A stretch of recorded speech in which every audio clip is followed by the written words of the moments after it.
Salut, Olivier Langlois, coach de carrière pour les professionnels en technologie. Euh, la vidéo ici, je vais le faire très rapidement. C'est un vidéo un peu comme genre derrière le décor ou comme ils disent, voyons, the making of. Chacune des capsules, ce que je fais, je les enregistre deux fois. Je la fais une fois en français puis une fois en anglais. Puis, par exemple, la dernière capsule que je viens tout juste d'enregistrer, c'est comment partitionner mes disques RAID. Puis ensuite de ça, bien, je pourrais faire du doublage, puis prendre la vidéo de la version française, puis après ça, le réécouter en faisant les commentaires en anglais. Mais j'ai trouvé que c'était plus,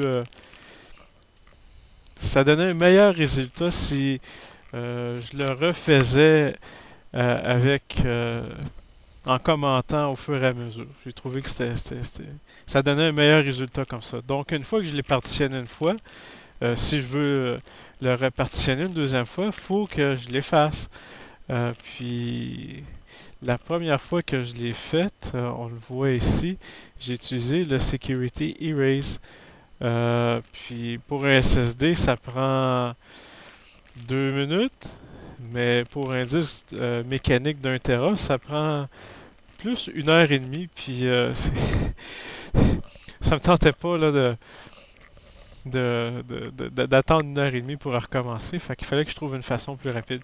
Puis là, bon, ensuite de ça, ben, je peux faire des sécurités erase en parallèle parce que j'ai deux disques à réinitialiser. Ça n'a pas de sens, mais je le fais pas séquentiellement, c'est 3 heures, ça n'a pas de sens. Parallèlement, c'est deux fois plus vite, mais c'est quand même 1 heure et demie.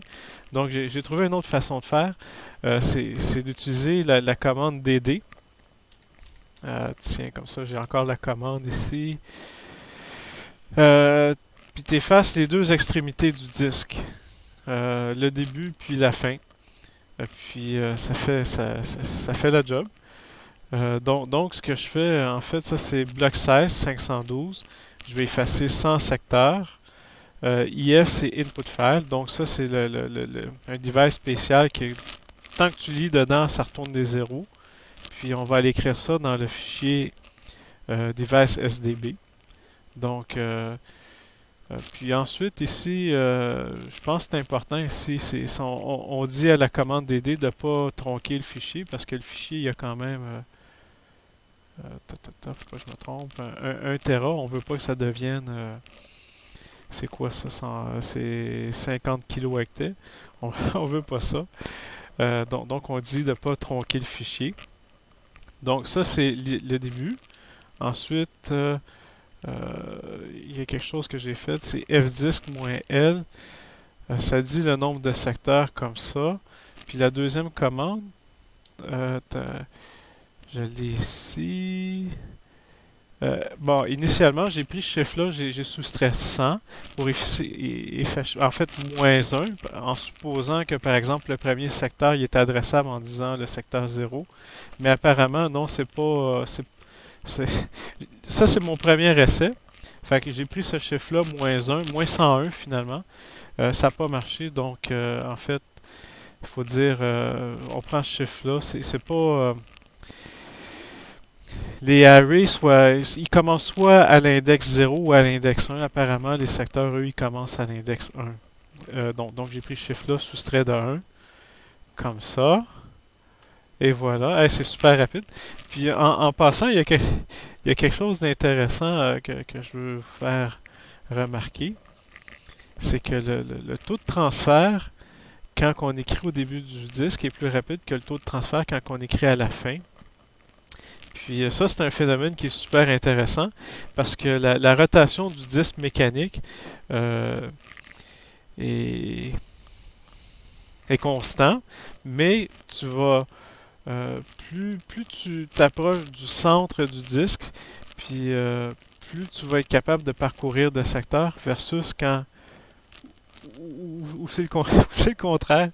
Euh, tu, mais euh, Ouais, en fait, je crois que non, c'est plutôt le contraire. Je pense que c'est plus tu es à l'extérieur du disque, plus tu vas être capable de parcourir, de lire le plus grand nombre de secteurs versus quand tu es près du milieu. Puis c'est ce qu'on voit ici. Étant donné qu'on est à deux extrémités du disque, la vitesse n'est pas pareille. Fait que ça, c'est une parenthèse intéressante. Puis finalement, on va vérifier si ça a fonctionné. Euh, et voilà, c'est ça. Il y avait une partition. En fait, lui ici, il y avait encore. Là, il n'a pas mis à jour ces informations, mais il n'y a plus de table de partition du tout, du tout. Donc, c'était un petit truc rapide que je voulais partager avec vous. Comment effacer rapidement une table de partition? Ben, utilisez la commande DD.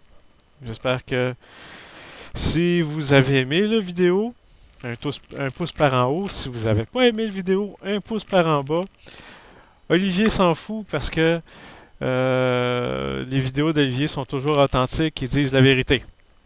Sur ce, n'oubliez pas de vous inscrire pour plus de vidéos comme celui-là. Merci beaucoup, au revoir.